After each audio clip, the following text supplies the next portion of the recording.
Mercredi 26 mars 2025, l'amour est l'accomplissement de la loi. C'est toujours un plaisir de se retrouver autour de ceux qui nous font du bien et qui nous apportent paix et confiance pour notre vie. Et quoi de mieux que la parole de Dieu dans laquelle nous pouvons puiser réconfort et joie pour passer une bonne journée. L'équipe de l'aventure dans la parole souhaite que cette séquence vous apporte la sérénité nécessaire pour aujourd'hui. Notre communauté s'agrandit et c'est grâce à vous. Nous vous invitons à être actifs avec nous en répandant le message et vous pouvez le faire en likant, partagez le lien avec vos contacts. Nous vous invitons à vous abonner si ce n'est pas encore fait pour recevoir les notifications chaque jour. Pour un confort d'écoute en continu, nous vous proposons une playlist chaque semaine. Le texte à mémoriser de cette semaine que nous vous invitons à dire avec nous se trouve dans Romains chapitre 13, le verset 8. Ne devez rien à personne si ce n'est de vous aimer les uns les autres, car celui qui aime les autres a accompli la loi. Nous vous invitons à le redire avec nous. Romains chapitre 13, le verset 8. Ne devez rien à personne si ce n'est de vous aimer les uns les autres, car celui qui aime les autres a accompli la loi.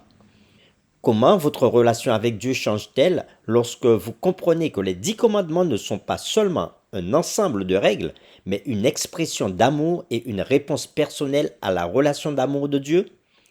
La réflexion de cette semaine nous aide à répondre à ces questions et aujourd'hui nous le ferons avec la séquence « L'amour est l'accomplissement de la loi ». La relation entre l'amour et la loi ne saurait être surestimée. En effet, selon l'Écriture, aimer, c'est accomplir la loi. Dans Romains chapitre 13, les versets 8 à 10, Paul enseigne que celui qui aime les autres a accompli la loi. Après avoir énuméré plusieurs des 6 derniers commandements, Paul déclare que ceux-ci se résument en cette parole « Tu aimeras ton prochain comme toi-même ». Romains chapitre 13, verset 9. En effet, Paul enseigne explicitement que l'amour est donc l'accomplissement de la loi. Encore une fois, dans Galates chapitre 5, verset 14, Paul explique « Toute la loi est accomplie dans une seule parole, dans celle-ci, tu aimeras ton prochain comme toi-même. » Galates chapitre 5, verset 14. Mais quel amour accomplit la loi? À quoi ressemble un tel amour? Nous vous invitons à lire avec nous Matthieu chapitre 23, versets 23 et 24, Deutéronome chapitre 5, les versets 12 à 15, et Ésaïe chapitre 58, les versets 13 et 14, et nous répondrons aux questions suivantes. Qu'est-ce qui est plus important dans la loi?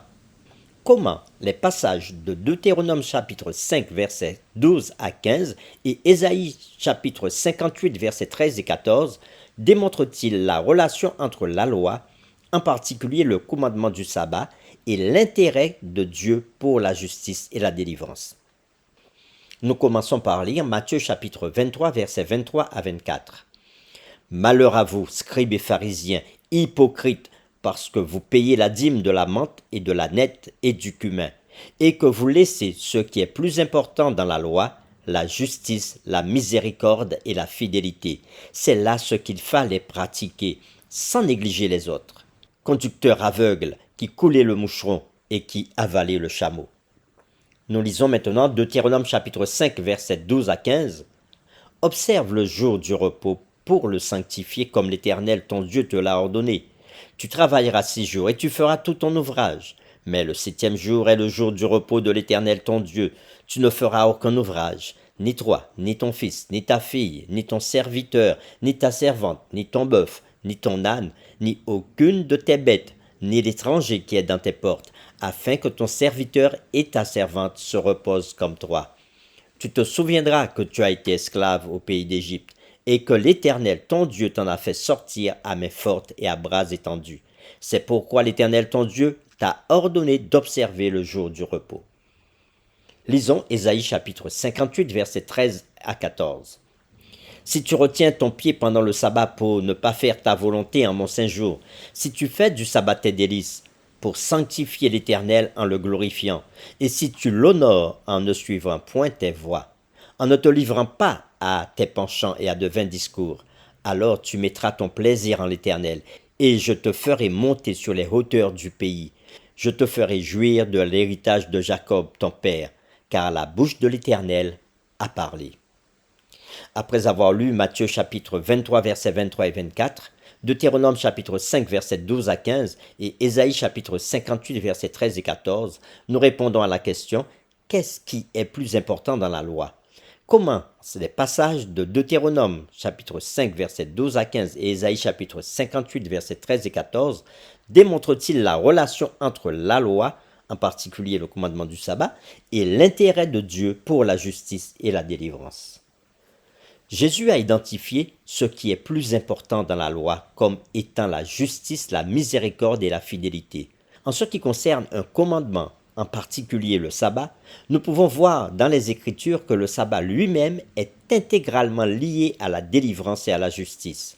Dans Deutéronome chapitre 5, le commandement du sabbat est fondé sur la délivrance d'Israël de l'esclavage par Dieu, c'est-à-dire le sabbat n'est pas seulement un mémorial de la création, mais aussi un mémorial de la délivrance de l'esclavage et de l'oppression.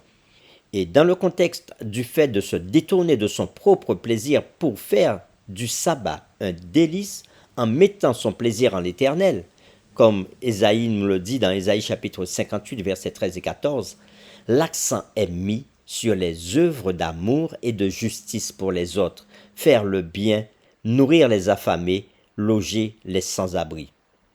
En prenant en compte tous ces enseignements et bien d'autres, ceux qui souhaitent accomplir la loi par l'amour devraient se préoccuper non seulement des péchés, mais aussi des péchés d'omission. L'amour, en tant qu'accomplissement de la loi, implique non seulement d'observer la loi dans le sens de s'abstenir de commettre des péchés, mais aussi de faire activement le bien en accomplissant les œuvres d'amour qui font fidèlement progresser la justice et la miséricorde. Être fidèle à Dieu, c'est plus que le simple fait de ne pas violer la loi. Nous vous invitons à prier avec nous. Seigneur Dieu, merci pour ta parole. Merci pour la vie. Merci de nous rappeler que chacun de tes commandements, tu les as donnés dans un but bien précis. Nous démontrer ton amour envers nous, mais nous aider aussi à ouvrir nos cœurs pour ceux qui sont autour de nous. Et même à travers le commandement du sabbat, tu nous invites à nous rappeler que nous étions des esclaves du péché. Mais Jésus, en tant que libérateur, est venu pour nous libérer de notre vie de péché, afin que nous puissions vivre sous ta grâce et pleinement, librement en Jésus. Alors, Seigneur, aide-nous à nous rappeler que le jour du sabbat, c'est un jour de joie, un jour où nous devons aussi aller vers les autres, prendre soin des autres et être des libérateurs pour ceux qui sont dans la souffrance ou la misère. Seigneur, puisses-tu nous donner la force d'accomplir tout cela en ton nom, nous t'avons prié au nom de Jésus. Amen.